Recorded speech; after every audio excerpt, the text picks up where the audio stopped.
सलाम अलैकुम dear student, उम्मीद करता हूँ इससे पहले जो एक्टिवेटिंग ग्रुप था या एक्टिवेटेड ग्रुप था जो बेंजीन को 1000 टाइम मोर रिएक्टिव बना रहा था बेंजीन के मुकाबले में ऑलरेडी अटैच्ड सब्सटीट्यूएंट। ठीक, अब जो बेंजीन के ऊपर ऑलरेडी अटैच सब्सटीट्यूटेड ग्रुप होगा वो बेंजीन को एक्टिवेट की जगह डीएक्टिवेट भी कर सकता है, उसके इलेक्ट्रॉन डेंसिटी को भी ड्रॉप करा सकता है। कैसे, अभी वो समझते हैं। ठीक, डीएक्टिवेटिंग ग्रुप टॉपिक क्या है? Deactivating group.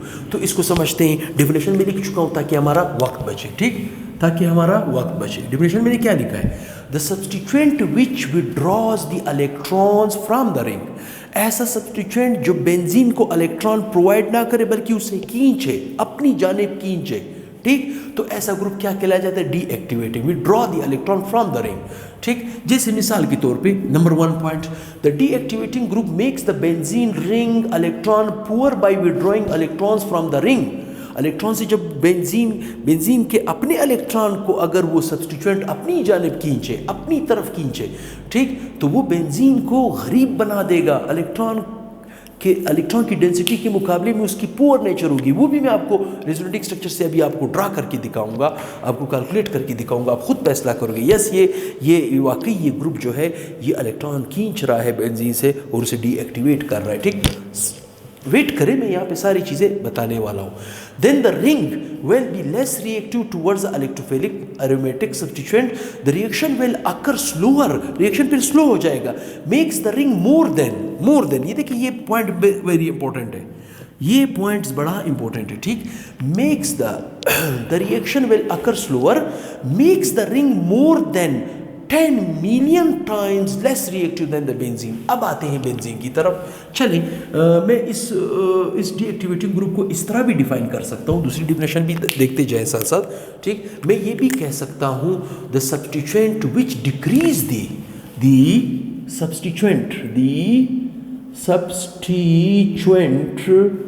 substituents which decrease the electron density on benzene ring। जो बेंजीन रिंग के ऊपर इलेक्ट्रॉन की डेंसिटी को डिक्रीज कर दे। मैंने क्या कहा? इलेक्ट्रॉन की डेंसिटी को डिक्रीज कर दी। कैसे? ये मैं अभी आपको सिखाने वाला हूं। ठीक, देखिए, आपको ये तो पता चल गया कि ये बेंजीन का रिंग है। ये क्या है? ये बेंजीन का रिंग है सपोज। ठीक, ये इसका रेफरेंस पोजीशन है। इस रेफरेंस पोजीशन पे जो भी एक्स नामी एटम आएगा, एक्स है, वाई है, जो भी ग्रुप है, ऑलरेडी अटैच होना चाहिए। तो ये वाला जो ऑलरेडी अटैच ग्रुप है इसे हम सब्सटीट्यूएंट कहते हैं ऑन बेंजीन। ये रिस्पॉन्सिबल है कि ये बेंजीन को एक्टिवेट करता है या डीएक्टिवेट करता है। ठीक, और ये भी आपको पता होना चाहिए कि बेंजीन के यहां पोर्शन कहलाया जाता है R2, ये पोर्शन कहलाया जाता है मेटा, और ये पोजीशन कहलाया जाता है पैरा। मतलब बेंजीन के ऊपर ऑलरेडी अगर एक ग्रुप मौजूद हो तो उसके पास बेंजीन के 5 कार्नर बच जाते हैं। उन 5 कार्नरों से अगर वो इलेक्ट्रॉन अपनी जानिब खींचेगा और उसे डीएक्टिवेट करेगा, इलेक्ट्रोफाइल उसके ऊपर अटैक नहीं कर सकेगा। तो फिर हम कहेंगे कि ये जो सब्स्टिट्यूएंट है ये बेंजीन के रिएक्शन को स्लो कर रहा है, 10 मिलियन टाइम्स उसको स्लो कर रहा है। ठीक, तो चले मैं यहां पे ग्रुप लेता हूं। सपोज मैंने ग्रुप लिया बेंजीन। ठीक, बेंजीन लिया, यहां पे मैंने अटैच किया नाइट्रो ग्रुप का मतलब क्या है? नाइट्रोजन डाइऑक्साइड, यहां पे डबल बॉन्ड ऑक्सीजन, यहां पे डबल बॉन्ड ऑक्सीजन। मेरी बात यहां तक समझ आ रही है? ये क्या है? ये नाइट्रो बेंजीन है। अब बेंजीन के साथ ये वाला ग्रुप अटैच है, ये वाला। ठीक, ये वाला ग्रुप अटैच है। अगर ये ग्रुप बेंजीन से इलेक्ट्रॉन खींचेगा और बेंजीन को डीएक्टिवेट करेगा, क्योंकि बेंजीन के ऊपर अटैक कौन कर रहा है? इलेक्ट्रोफाइल। कौन कर रहा है? इलेक्ट्रोफाइल। और इलेक्ट्रोफाइल बेंजीन के उस कार्नर को टारगेट करेगा जिस कार्नर पे इलेक्ट्रॉन की डेंसिटी ज्यादा होगी। मैंने क्या कहा? इलेक्ट्रॉन डेंसिटी ज्यादा होगी। ये ई उस कार्नर पे अटैक करेगा जहां पे इलेक्ट्रॉन डेंसिटी ज्यादा। अगर कम हुई तो ये अटैक नहीं कर सकेगा। ठीक, तो चलें देखते हैं कि ये बेंजीन के किस किस कार्नर से इलेक्ट्रॉन खींचता है रेजोनेटिंग स्ट्रक्चर के तवस्सुत से। ठीक, तो मैं यहां पे लिख रहा हूं, देखिए ये बेंजीन है, ये बेंजीन है, ये यहाँ पे N, यहाँ पे डबल बॉन्ड ऑक्सीजन, यहाँ पे डबल बॉन्ड ऑक्सीजन। ठीक, डबल बॉन्ड का मतलब क्या है? एक सिंगल है एक पाई है। अब गौर सुने, ये जो है ये यहाँ पे जो डबल बॉन्ड एक पाई आपको इलेक्ट्रॉन नज़र आ रहा है, ये क्या करता है? ये इलेक्ट्रॉन को इसकी तरफ फेंकता है। ठीक, इलेक्ट्रॉन को इसकी तरफ फेंकता है और ख़ुद नेगेटिव चार्ज बन जाता है पहले रेजोनेटिक स्ट्रक्चर में। ठीक, ये आपके पास बेंजीन है। ठीक, यहाँ पे नाइट्रोजन है। ठीक, यहाँ पे डबल बॉन्ड ऑक्सीजन है। जब ये एक इलेक्ट्रॉन उस तरफ फेंकेगा तो इसको कर देगा नेगेटिव चार्ज। क्या कर देगा? खुद किस में चला जाएगा? पॉजिटिव चार्ज में चला जाएगा। ठीक, खुद किस में चला जाएगा? Positive charge. अब ये जो नाइट्रोजन के पास अब ये लोन पेयर इलेक्ट्रॉन आ चुके हैं नेगेटिव चार्ज की सूरत में, ये क्या करेगा? ये नेगेटिव चार्ज इस तरफ डबल बॉन्ड की तरफ पुश करेगा और यहाँ का जो पाई बॉन्ड है वो टूट के यहाँ पे नेगेटिव चार्ज बनाएगा। क्या बनाएगा? नेगेटिव चार्ज बनाएगा। नहीं नहीं नहीं नहीं, सॉरी, मैंने थोड़ा सा मैकेनिज्म को अपोजिट कर दिया। ये थोड़ा सा मैकेनिज्म इस तरह नहीं है बल्कि इस तरह है, बल्कि इस तरह है। ठीक है, देखिए दोबारा देखिए, ये थोड़ा सा मिस्टेक हो गया यहाँ पे। खैर कोई मसला नहीं, ये बेंजीन है, ये बेंजीन है, यहाँ पे नाइट्रो ग्रुप है, यहाँ पे डबल बॉन्ड ऑक्सीजन है, यहाँ पे डबल बॉन्ड ऑक्सीजन। अब और सुने, नाइट्रोजन की इलेक्ट्रोनेगेटिविटी कम है, ऑक्सीजन की ज़्यादा है। नाइट्रोजन की कम है, ऑक्सीजन की ज़्यादा है। किसकी ज़्यादा है? ऑक्सीजन की ज़्यादा है। तो क्या करेगा ये? क्या करेगा ये क्या करेगा? ये जो ऑक्सीजन है ये पाई बॉन्ड को अपनी जानिब खींचेगा, तो ये मजबूर अपने बॉन्ड को बनाने के लिए यहाँ से पाई बॉन्ड को खींचेगा। मेरी बात यहाँ तक समझ आ रही है? तो यहाँ पे एक रेजोनेटिक स्ट्रक्चर बनेगा। देखिए ये इलेक्ट्रॉन खींच रहा है बेंजीन से। ठीक, तो ये आपके पास आ जाएगा बेंजीन, यह आ जाएगा। जब ये पाई बॉन्ड यहाँ पे खींचा जाएगा तो यहाँ पे डबल बॉन्ड आ जाएगा नाइट्रोजन। ठीक, और यहाँ पे सिंगल बॉन्ड ऑक्सीजन, यहाँ पे नेगेटिव चार्ज, यहाँ पे डबल बॉन्ड ऑक्सीजन। ठीक, देखिए हुआ क्या? इस ऑक्सीजन ने पाई बॉन्ड को खींचा, नाइट्रोजन को मजबूर किया कि वो बेंजीन से इलेक्ट्रॉन खींचे।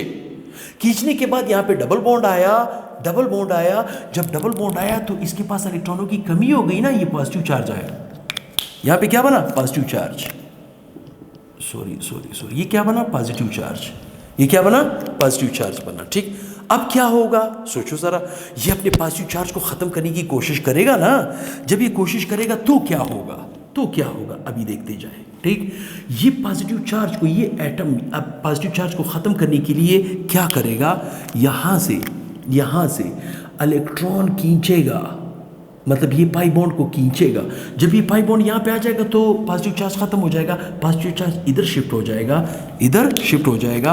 तो आपके पास यहाँ पे देखिए ये बेंजीन का रिंग है, यहाँ पे double bond double bond nitrogen, यहाँ पे ऑक्सीजन नेगेटिव चार्ज, यहाँ पे डबल बॉन्ड ऑक्सीजन। ये एंटिटी थी।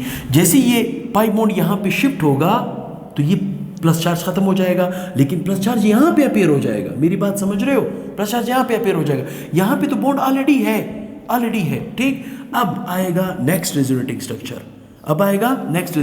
दिखाएंगे उधर, बनाएंगे इधर। ठीक, दिखाएंगे उधर, बनाएंगे। अब क्या होगा? ये देखिए ये पाई बॉन्ड यहाँ पे शिफ्ट हो जाएगा, ये पॉजिटिव चार्ज खत्म हो जाएगा और ये पॉजिटिव चार्ज इधर शिफ्ट हो जाएगा। ठीक, तो यहाँ पे देखिए, यहाँ पे चले बनाते हैं। ये आपके पास बेंजीन का रिंग है। ठीक, यहाँ पे डबल बॉन्ड है। यहाँ पे देखिए जैसे ये पाई बॉन्ड यहाँ पे शिफ्ट होगा तो यहाँ पे इलेक्ट्रॉनों की कमी हो जाएगी, ये प्लस चार्ज। ठीक, और यहाँ पे डबल बॉन्ड, यहाँ पे नाइट्रोजन, यहाँ पे डबल बॉन्ड ऑक्सीजन, यहाँ पे ऑक्सीजन, यहाँ पे नेगेटिव चार्ज। एक ही बात है। उधर लिखते हो या इधर लिखते हो। ठीक, अब क्या होगा? अब वही गेम होगा दोबारा। ठीक, अब वही गेम होगा दोबारा। देखिए कैसे होगा? देखिए ये पॉजिटिव चार्ज को ख़त्म करने के लिए यहाँ से पाई बॉन्ड को खींचेगा। ठीक, तो मजबूरन ऑक्सीजन क्या करेगा? वापस से इलेक्ट्रॉन फेंक देगा, इसको स्टेबल बना देगा। तो आपके पास यहाँ पे देखिए ये बेंजीन का रिंग है। ठीक, ये बेंजीन का रिंग है। यहाँ पे डबल बॉन्ड, यहाँ पे डबल बॉन्ड और यहाँ पे डबल बॉन्ड वापस से आ चुका है। यहाँ पे नाइट्रोजन है, यहाँ पे डबल बॉन्ड ऑक्सीजन है, यहाँ पे वापस से डबल बॉन्ड ऑक्सीजन बन गया, वही एंटिटी बनी। अब आप मुझे बताओ, इस नाइट्रो ग्रुप ने कहाँ पे इलेक्ट्रॉन की डेंसिटी को कमज़ोर बना दिया? कहाँ पे इलेक्ट्रॉन की डेंसिटी कमज़ोर पड़ गई? देखिए स्ट्रॉन्ग कब बनेगी? Negative charge. पॉजिटिव चार्ज की वजह से क्या इलेक्ट्रॉन डेंसिटी बनेगी। देखिए इस नाइट्रो ग्रुप ने R2 पे इलेक्ट्रॉन की डेंसिटी कम कर दी, पैरा पे कम कर दी, ठीक, और R2 पे कम कर दी। कहने का मतलब क्या है कि बेंजीन के साथ ऑलरेडी अटैच जो ग्रुप होता है उसके पास 5 कॉर्नर का चांस होता है। अगर 3 कॉर्नर पे इलेक्ट्रॉन की डेंसिटी कम हो गई, देखिए हम तो इसके ऊपर अटैक करा रहे हैं उस इलेक्ट्रोफाइल का जिसको इलेक्ट्रॉन की जरूरत है। अब वो क्या ये इलेक्ट्रोफाइल क्या ये इलेक्ट्रोफाइल R2 पे अटैक करेगा? नहीं, यहाँ तो इलेक्ट्रॉन इसको नहीं मिलेंगे, ठीक। और यहाँ क्या पैरा पे करेगा? नहीं, यहाँ पे भी इलेक्ट्रॉन नहीं मिलेंगे। क्या ये इस R2 पे करेगा? नहीं। तो इसके पास कौन सा चांस है? इसके पास सिर्फ 2 चांस है कि इस पूरे रेजोनेटिक स्ट्रक्चर में 2 जगह ऐसे हैं जहाँ पे इसको इलेक्ट्रॉन की डेंसिटी थोड़ी ज़्यादा मिलेगी, ठीक। वो क्या है? वो है मेटा की 2 पोजिशन, वो है मेटा की ये वाली पोजीशन। मतलब ये इलेक्ट्रोफाइल यहाँ पे भी लग सकता है, यहाँ पे भी लग सकता है। इसका मतलब है डीएक्टिवेटिंग ग्रुप ऐसा ग्रुप होता है जो बेंजीन को मजबूर कर देता है कि वो R2 और पैरा पे किसी ग्रुप को आने ना दे, सिर्फ और सिर्फ किस पे आने दे? मेटा पे। किस पे? और मेटा 2 पोजीशन है। 5 पोजीशनों में अगर 2 पोजीशन का चांस इसको मिल रहा है तो इसका मतलब है ये 10 मिलियन टाइम्स बेंजीन की रिएक्टिविटी को डिक्रीज कर रहा है, रिएक्शन को स्लो कर रहा है, ठीक। अब इसी तरह जैसे एक्टिवेटिंग ग्रुप आपके पास मॉडर्न भी थे, स्ट्रांग भी थे और मॉडरेट भी थे और वीक भी थे, ठीक। ये स्ट्रांग है, जैसे नाइट्रो ग्रुप है जिसका मैंने रेजोनेटिक स्ट्रक्चर तक बना के दिया आपको। एक है N+R3, ये आपके पास टर्शरी अमाइन है, ठीक। ये है सल्फोनो ग्रुप, ये है साइनो ग्रुप, ये है कार्बन टेट्राक्लोराइड वाला ग्रुप, ठीक। ये भी बेंजीन से इलेक्ट्रॉन को अपनी तरफ खींचेगा। देखिए कार्बन के मुकाबले में ये ज़्यादा इलेक्ट्रोनेगेटिव, इलेक्ट्रॉन कार्बन से खींचेगा, कार्बन बेंजीन से खींचेगा। ये भी इसी तरह ये नाइट्रोजन कार्बन से खींचेगा, कार्बन बेंजीन से खींचेगा। इसी तरह सल्फर के मुकाबले नाइट्रोजन स्ट्रॉन्ग है तो ये ऑक्सीजन जो है वो हाइड्रोजन से ऑक्सीजन जो है वो सल्फर से खींचेगा, सल्फर बेंजीन से खींचेगा। तो ये स्ट्रॉन्ग डीएक्टिवेटिंग ग्रुप है। फिर मॉडरेट आपके पास एसाइल ग्रुप है, ठीक, कार्बोक्सिलिक एसिड है, ठीक, ईस्टर है, ठीक, कीटोन है और अल्डिहाइड है। ये आपके पास मॉडरेट लेवल पे होंगे, ये खींचेंगे थोड़े कम इनके मुकाबले में, ठीक। और यहाँ पे देखिए सबसे ज़्यादा वीक कौन है? हेलोजेंस। सबसे ज़्यादा वीक कौन है? हेलोजेंस। अब गौर से सुने, ऐसा ग्रुप यहाँ पे X नामी ऐसा ग्रुप जो बेंजीन की एक्टिविटी को डिक्रीज कर दे, इलेक्ट्रॉन डेंसिटी को डिक्रीज कर दे। कहाँ पे डिक्रीज कर दे? कहाँ पे? R2 और पैरा पे डिक्रीज कर दे। तो आने वाले ग्रुप जो है वो तो है इलेक्ट्रोफाइल, उसको इलेक्ट्रॉन चाहिए। वो कहाँ पे आने की कोशिश करेगा? वो मेटा पे आने की कोशिश करेगा। मतलब 5 पोजीशनों में से 2 पोजीशन के ऊपर उनको चांस मिलेगा। और इससे पहले जो एक्टिवेटेड ग्रुप था 5 पोजीशन में उसको 3 पोजीशन पे चांस मिला था, तो वो एक्टिवेट करेगा और ये डीएक्टिवेट करेगा। इसका मतलब है ये चीज़ हमारे सामने होनी चाहिए। ये अक्सर फिल इन द ब्लैंक्स में या you can say entry test वगैरह में ये आता है, ठीक। ये आपके पास आता है कि 3 ऑप्शन आपको दिए होंगे, ये बेंजीन है, ठीक, ये बेंजीन है, ठीक, ये बेंजीन है। मेरी बात समझ रहे हो? 3 बेंजीन मैंने लिख ली है, ठीक। यहाँ पे मैं लिख रहा हूँ OH, ठीक, यहाँ पे मैं कुछ भी नहीं लिख रहा हूँ और यहाँ पे मैं लिख रहा हूँ NO2, ठीक। मतलब अब इन तीनों में से कौन ज्यादा रिएक्टिव है?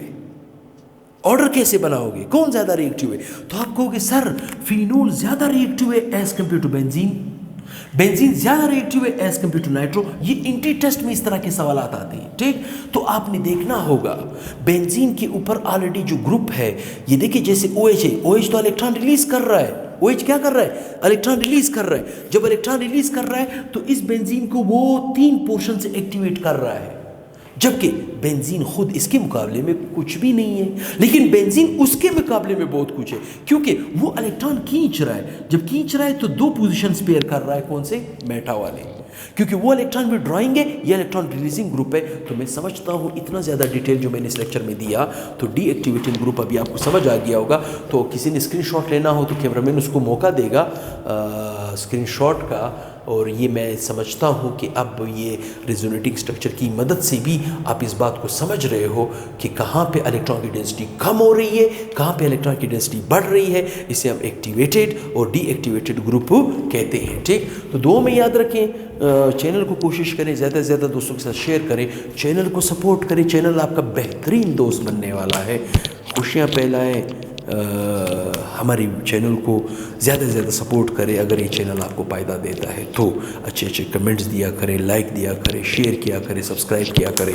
तो चैनल को सपोर्ट करें। मैं देख रहा हूँ बहुत से स्टूडेंट देख रहे हैं, फ़ायदा बहुत से स्टूडेंट उठा रहे हैं, लेकिन न लाइक कर रहे हैं ना सब्सक्राइब कर रहे हैं। तो कोशिश करें, इस तरह नहीं होना चाहिए। अब हमें सपोर्ट करें, हम आपको सपोर्ट कर रहे हैं। तो बहुत ही जल्द ओरिएंटेशन के साथ हाजिर होऊंगा। आसान टॉपिक है, इंशाल्लाह बहुत ही जल्द डिस्कस करेंगे। अल्लाह हाफ़िज़।